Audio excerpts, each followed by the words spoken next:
We're about to make a really delicious thing.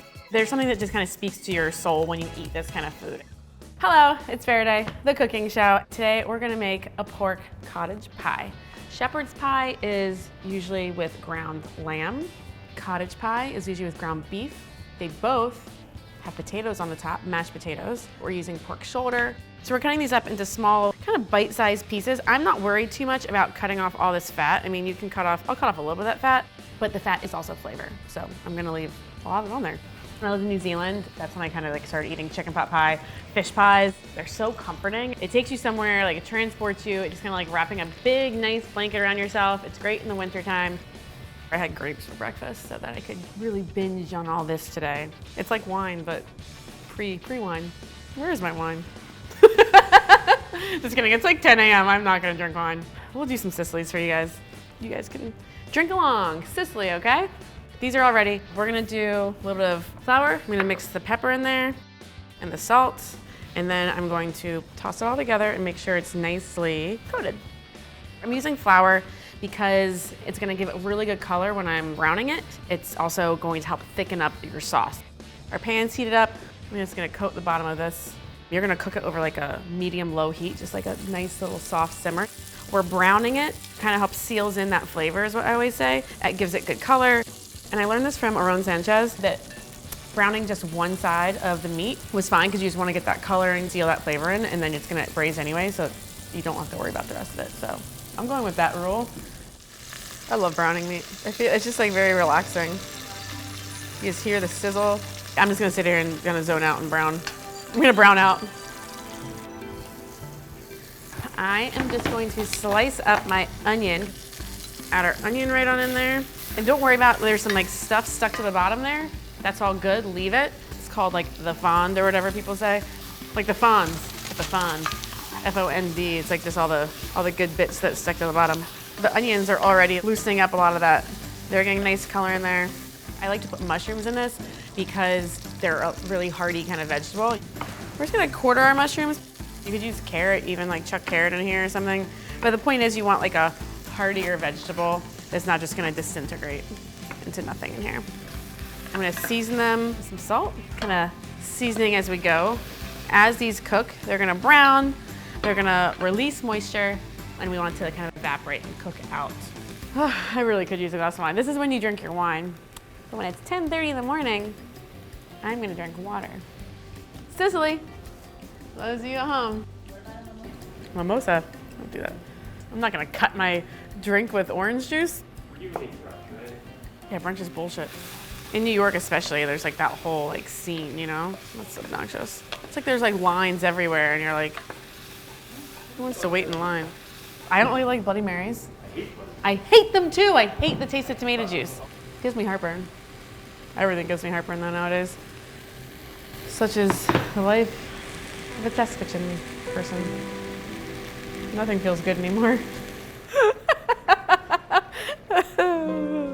Our mushrooms have released the moisture and they've kind of deglazed the bottom of the pan, and it's given it a nice color, nice richness to everything. It's just so great. I'm gonna turn the heat up a little bit and add my white wine to continue to deglaze. This is gonna add a lot more flavor also. Bring it to a nice simmer and we're gonna reduce this. I'm just gonna say it right here, okay? The bureaucrats of Vice don't want me to sing my Wait for It to Redo song because they say it's copywritten.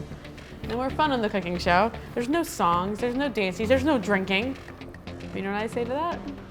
And now we redos. You can't hold me back. I'll sing if I want to sing. So this is all reduced. I'm going to add in a beef stock. You could use chicken stock. You could also use a veggie stock. You could use water if you really wanted to. It's just the beef stock, I like the flavor of it. It's a little beefier, as it were. We're gonna cut the richness of the pork with mustard. King of all condiments. Give it a little swirl with the mustard, let that dissolve. And then we're going to add our pork right back in here. You're gonna bring this to a boil, reduce the heat to maintain a simmer. Let it cook for about an hour and a half covered. Stir it occasionally. And meanwhile, we're gonna make some mashed potatoes. So we're just gonna peel some potatoes. And you can use any mashed potato recipe you want, really, but You don't want it to be too creamy because you don't want it to like melt too much because it's gonna get baked. You also don't want it to be like really dry. You want it to be flavorful. So this recipe works out well. It's nice and creamy, but then also kind of maintains its composure when baked. You're gonna cut them into like even sized pieces. I do about 1 inch. You're always gonna cover your potatoes for mash with cold water. I'm just gonna cook it for about 12 minutes until they're nice and soft. I am gonna season this with a little bit of salt. Really wait for this to boil. And it's done, so I'm gonna drain it back into the pot. We're gonna put about 3/4 of a cup of cream right on in there. I got 4 tablespoons of melted butter. I'm gonna add half of it in there. It's about 2 tablespoons, and I'm gonna save the rest to drizzle on top. Mashed potatoes are gonna get mashed away over here. Need some salt. I'm not adding any black pepper because I don't want those little flecks of black pepper now. I want it to stay beautiful and white. Done there. Look at these cuties. We're gonna put them into this.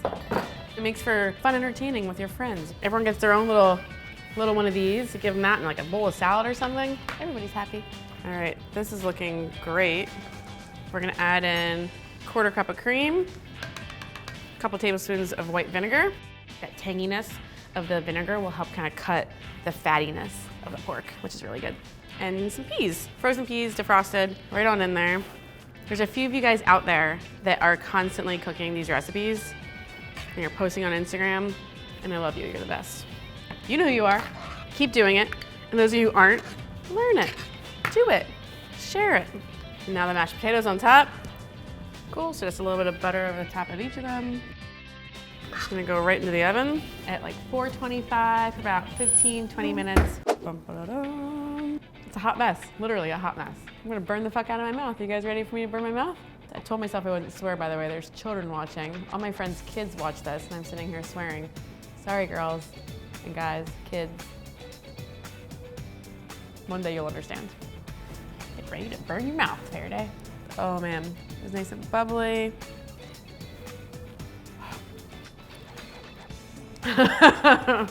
It's so good. It's creamy, it's rich. The mustard and the vinegar in there cut through a little bit of that richness. It's like an easy weeknight meal. You can make it into one big one, have a big Sunday supper with your friends or just by yourself, eat it, enjoy. Click the link below